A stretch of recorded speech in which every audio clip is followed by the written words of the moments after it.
Alright, it's your boy Crypto Blood. I'm back from the Bay Area, San Francisco. We did the Block World Litecoin Conference, or Summit I should say. The first annual, I should add as well. Just kind of giving you guys a recap. Just got my coffee. Finishing up a cigar from yesterday, but man. First of all, I gotta give a shout out to Boosto, Adam, Charles over there, Heidi, you guys are awesome. Like seriously, I was not expecting, and I was talking to someone else, I think Patrick Corzino. I was talking to him about this. We both, and other people were saying this too. He said, my expectations of the crypto influencers that were going to be there this weekend for the, in the Boosto group, my expectations were pretty low. You know what I mean? Like normally people act funny style, you know what I mean? And it was a wide array of YouTube personalities, from people that only had 2,000 subs to people that had over 100,000 subs. And what I found to be very interesting was the fact that everyone was down to earth, approachable, personable, all those superlatives, man. And it was awesome to see a group of individuals get together and have fun, really like we've known each other forever. And it was really awesome to see that. And again, I gotta give a shout out to Boosto for putting that together. They did a very good job just hosting us in San Fran this past weekend. So definitely gotta give a shout out to them. Secondly, so that was kind of the first day was, we didn't really have anything going on other than a little meet and greet at the top of the hotel where we stayed. And but aside from the Boosto event, the meet and greet, I went over to Bix Weir's party south of the city. Man, that was an experience, let me tell you. I was pretty blown back by that as well. Didn't know what to expect, so when I got there I was greeted like really, really well, and I was blown back by that. Again, a group of just the individuals, man, in this community that we're in, this whole crypto thing. So far so good, I have to say. So far so good. And got a chance to meet Will from Perpetual Assets, and it was funny because I've never really seen Will's face. I'm standing there talking to this guy, and I'm like, man, this guy's voice sounds so familiar. So I'm like, you're from Perpetual Assets. He's like, yeah. So that was funny to see. I didn't even know his face, but I knew his voice. And we were talking. He said he's followed some of my stuff as well. He's got those epic, extra long Jim Willie interviews everyone knows about. Got a chance to finally meet Bix, though it was just brief because I had to jump back on the road and head back to the party, the meet and greet. But man, a lot of people seem to have an awesome time there. Met a couple subs there. And who else? Dig Allgaier was there.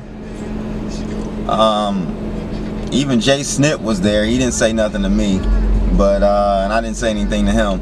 But everyone seemed to have a good time, definitely, and very nice people, man. I tell you, very nice people. I had a great time there. Shout out to my man, one of my guys, I think his name is Jesse from Los Angeles. He's getting ready to start a channel himself.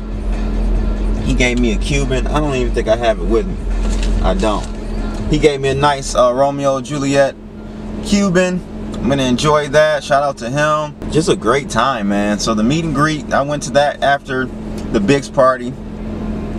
Oh, Charlie Lee, before I go on, Charlie Lee ended up surprising everyone and coming out, thanks to my man Johnny. Johnny is hilarious, by the way. Johnny Kim is Charlie Lee's bodyguard, but he is hilarious. He's down to earth. He's a great guy, and I was actually blown back and surprised that he follows me and knows about me. So shout out to Johnny. He kind of gave me the heads up, like, you know, I got Charlie Lee coming in, everyone is gonna be shocked. So it was great to see Charlie Lee there come in. Very humble guy, it seems like. I could tell he doesn't like the spotlight and the fame. And it's funny, like, sometimes I think like that's how Eminem is too. Like, he really doesn't like the fame and the spotlight. Many famous people are very shy, and so it's just interesting to see how Charlie Lee was, you know, interacting with the crowd initially. I'm sure he warmed up a little bit, but he was there. Bitcoin Ben, he was there. That's a nice guy. Definitely a nice dude. He was actually at the Litecoin Summit as well. Ran into him a couple times as well. Yeah, that was day one, Thursday. Friday was Block World Conference. Ugh, man, it was well organized, but it was just no one there to appreciate the organization. Man, it was like no one there. It was crazy. You know, I had my thoughts about how all of these conferences were going to turn out, and by far the Block World one definitely there were less people than I even thought that would be there. But they had it set up pretty nicely. Unfortunate part is we could not record in there. They did not allow us to record in the on the stage area, in the staging area where the main stage was, unless you paid like $1,600 or something. So we weren't able to shoot that discussion. And that panel was pretty good though. It was good. Heidi hosted that panel. We had Crypto Bobby, Crypto Biddles, Ready Set Crypto, Chris DeRose, me. Am I missing anyone? I don't think I'm missing anyone, but yeah, that was a good panel. Definitely a good panel. We had a good time, and when we get that audio, or video I should say, I'll try to repost it when I get it. They said it may take a couple weeks. We'll see. That's a long time, but that was cool. Good, like I said, good panel that we were on. We were just talking about cryptocurrency, social media, you know, getting people, how do we get people involved? What are some of the pros and cons of being in this social media influencer, if you want to call us that? I don't, you know, I kind of cringe at that word, influencer. But very good panel. Smart individuals, man. I can't believe how many smart people there are in this space, and there are a lot of them. There are a lot of them. People, these guys know what they're talking about. The influencers I was with this weekend knew what they were talking about, for sure. So we left Block World, went and got something to eat with the crew. Then we went over to the Litecoin Summit day one, which was epic. I didn't get a chance to see any of the other speakers or anything like that, but we ended up having like an impromptu interview with one of the guys from within the Boosto community. I guess he has a channel or whatnot. He has a super like expensive professional camera. I told him he reminds me of Nardwar, which is like this, if you guys don't know who Nardwar is, this Canadian guy that interviews, like, I think it's mostly hip-hop cats, but he knows like everything about them before he interviews them.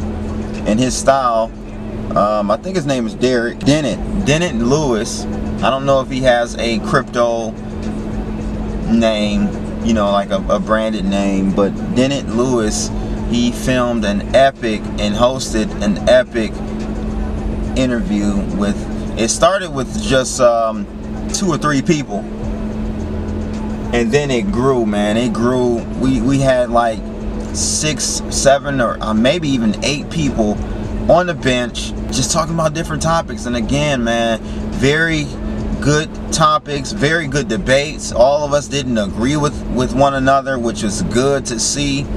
I'm all about not agreeing and just creating like groupthink type of atmosphere. I hate that. So it was great to see that, you know, people were doing that. They were challenging each other's ideas and thoughts. So that was great, man. I can't wait to put that up. I'm gonna put that up once Dennett gets done editing that. That should be later today. And then so that was pretty much the second day, or day one of all of the conferences. We end up going to the ping pong club that Friday night. That was awesome. Again, had a great time. It was really my first time playing ping pong. I was playing against FUD TV, my man FUD TV, their crew, and he was pretty good. So Brit VR is good at that ping pong game stuff too, man. Where do you guys learn this stuff? In the D, we don't do the ping pong. I don't know. You know, I have pretty good hand-eye coordination, so I picked up on it, but it was just interesting to see how well people could play, especially Brit and FUD TV, my man over there from FUD TV. The next day, we actually went back to the summit. That was Saturday. We went back to the Litecoin summit. That was day 2 of the Litecoin summit, and we had an epic panel there. Let me tell you guys, we had an epic panel there. There were. Let me just kind of set the stage. There were 3 separate panels that the Boosto team was a part of. So some of us were on panel 1, some of us were on panel 2, and then I was on panel 3 with Miggity Miner, Crypto Insomnia, Crypto Love, and I think the only other person was the guest appearance from my man Ken Bozak. Ken Bozak is hilarious. He brings a lot of energy, and I'll wait till you guys see this in this panel. This debate / panel was great. Again, we all didn't agree necessarily with everything, but it was great, man. We had a great time. Again, smart individuals, man. I love being around smart individuals and people that know their stuff. Excellent group of individuals, and we had a great time debating and talking about mass adoption through social media, through YouTube, through Twitter, through more decentralized versions. And that was what Ken Bozak was trying to drive home, is that we need to be more behind and advocating for those social media platforms or venues that aren't centralized. You know what I mean? So that was great that he was trying to drive that point home, and you guys will really enjoy that one. The second day at the Litecoin Summit, I did not get a chance to really see anybody else because it was just rapid fire, rapid pace with the conferences. Unfortunately, I didn't get a chance to do as much vlogging as I wanted to do because we were just, the schedule was packed tight. We were moving from one venue to the other. We always had something to do. It was just, I'm just shocked, man. I'm just shocked at how down to earth these individuals are that Boosto put together, these crypto cats. So I definitely vouch for them, people. Again, I can't name all of them because I can't remember everyone, but if I leave your name out, please forgive me. I'm not meaning to, but definitely like BTC Sessions out of Canada. He's a smart individual. You got Crypto Love. He brings a lot of energy. Crypto Biddles and his son, man, those are some smooth cats. They love cigars too, so we had an awesome time. I gave Crypto Biddles a Candela by Aromacraft. They make this Candela, which is, Candela is, you ever see the cigars with the green wrappers, the green looking cigars? That's a Candela. Actually, I may have one here. Yeah, I do. I gave him one of these Aromacrafts. It's called the Cro Magnum. Man, this cigar is so good. This cigar is really good. He enjoyed it. I knew that he would. Brit VR, he's out of Chicago. FUD TV, those two fellas, smart young individuals. I think they're in Los Angeles. Crypto Insomnia's in LA as well. And I can't forget my young fella, Patrick Carcino. He's I think he represents Virginia or maybe New York, I'm not sure, but I know he's going to school in Virginia. But awesome guys, man. I had a lot of fun, and it definitely has forged new relationships. This whole Boosto crypto influencer kind of retreat we did forged new relationships, and you will see me doing some collabos going forward, not just once but ongoing basis with these guys, because I really like what they're doing, and I like genuine people, and those were some genuine people. So unfortunately I did not get a chance. I wanted to talk with Bix a little bit more.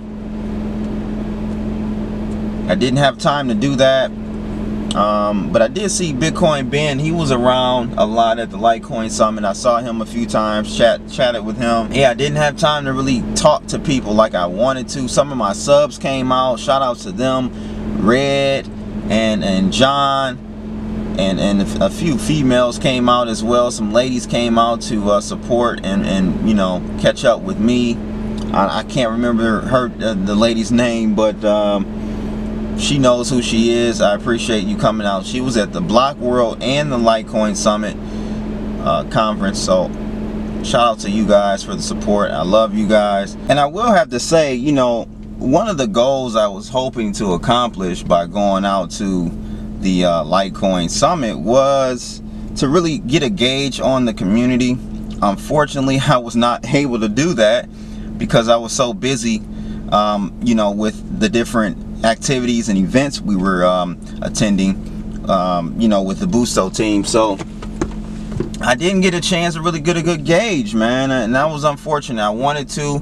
I mean, I see the community is very excited, you know, though even at the Litecoin Summit, and maybe it was the times that I was there, but there weren't as many people as I thought there would have been. Even I was lowering my expectations on the number of people just because of how depressed the prices are. We all know human nature, you know. If the price of something we're supporting is very high and we get this dopamine euphoria kick from that, you're going to get more people involved, more people there. So it was, you know, the people that were there were, I will say this, anyone that was at the Litecoin Summit were true believers in Litecoin. They definitely were. Like, you weren't going to have the just there to ride the wave type people at this summit at all. No, these are going to be people who are true followers and believers of Litecoin. That was cool to see. You know, we had a cat there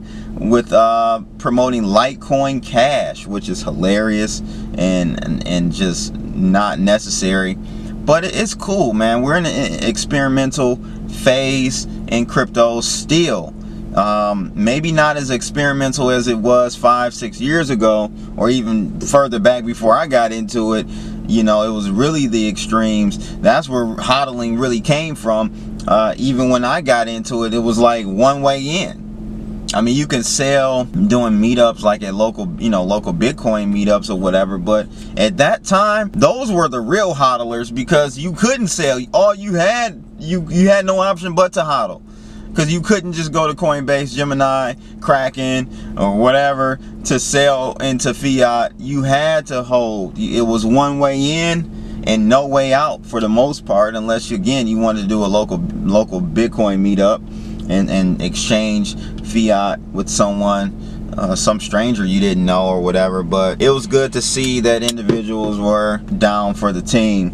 I'm still, and you know, maybe one day I could have Charlie Lee on my channel, but you know, I have some tough questions to ask the Litecoin community in regards to, you know, what separates you from the rest. What's the ultimate goal? Like, how do you guys envision adoption? Is it going to be from the top down or from the bottom up? You know, Crypto Love on the panel that we were on at the Litecoin Summit brought up an excellent point about adoption actually coming from the bottom up. And you know, I never thought about that. Like, I have to agree with him. I think the most effective way and most realistic way of seeing adoption of not just Litecoin, I'm just saying cryptos in general, will be from the bottom up, from the third world countries, that need it the most.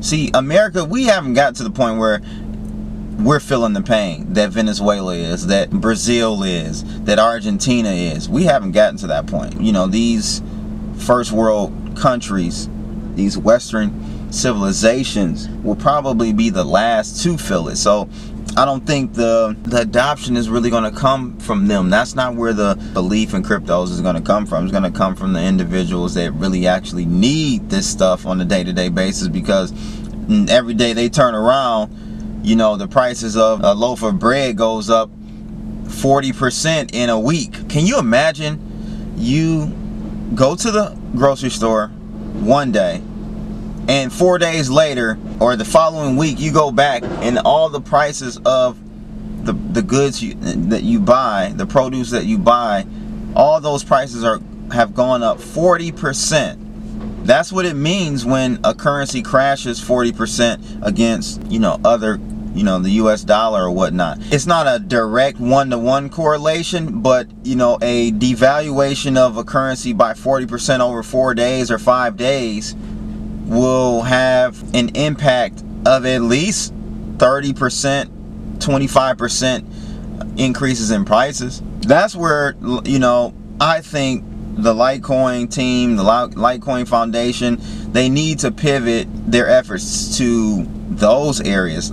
You know, it's not belittling of them to kind of follow in the footsteps of some of these other cryptocurrencies like Dash and Digibyte. It's okay if they pivot toward that, because I think that's where the most impact will be.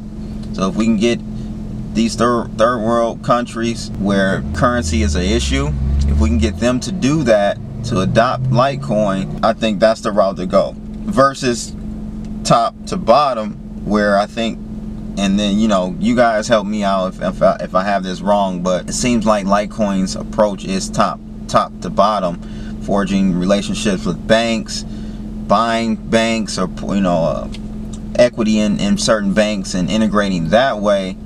Yeah, that's cool, but again, I gave the example when I was in the Bay Area. Like, I met with a billionaire, and he was, you know, kind of interested in what cryptos were, but he has no need for it.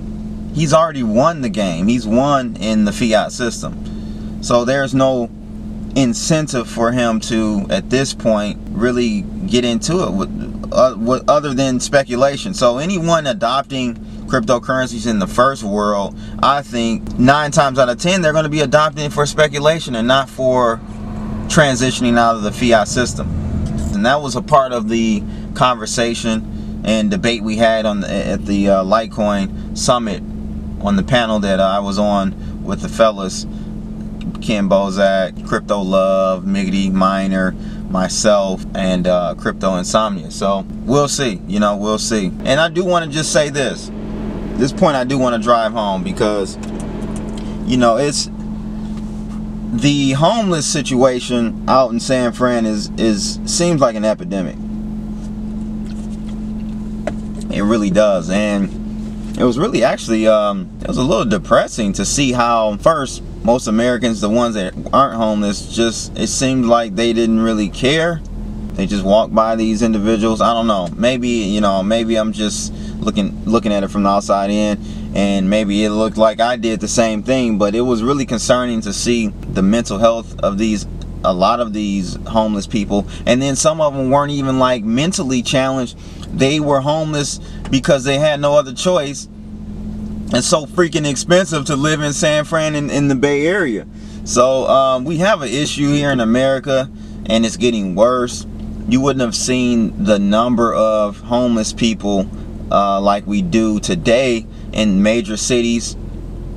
I know I was in Seattle. You know, New York isn't as bad. Detroit isn't as bad either. But Atlanta, Seattle, San Fran, I'm just seeing these major cities, man, and the homeless situation is an epidemic. And it just shows, you know, we have an issue, man. And so partially it's the monetary system, for sure. Created easy money, you know, kind of in the 2008. Actually, it started way before then, but we saw a problem become expressed in 2008, 2009. But the easy money printing the easy money started in the early 2000s, and it's just it's an issue, man, and I don't see it getting any better. We're just papering over it, and it's gonna end badly. Like, you're gonna see a lot of people consolidating in homes. You know, this whole single family home thing is probably gonna be over in America come the next 5 to 10 years. You're gonna see multi-families living in one home like the rest of the world, you know, or smaller square footage homes, because the people won't be able to afford their own home. So it's just unfortunate, and that was one thing I did take away from the trip. You know, maybe cryptocurrencies can help that situation, but I'm not too optimistic about that, because I feel like those individuals will be the last ones to get a hold of cryptocurrency. I don't think they will be able to benefit fully from it, because those will be the ones that get it last. We'll see. But that's pretty much it for the recap. I just wanted to give you guys a little day by day on that. Had a great time at all the locations. Great people again. Can't drive that home enough. But that's pretty much it. It's your boy Crypto Blood. I'm out. Holla.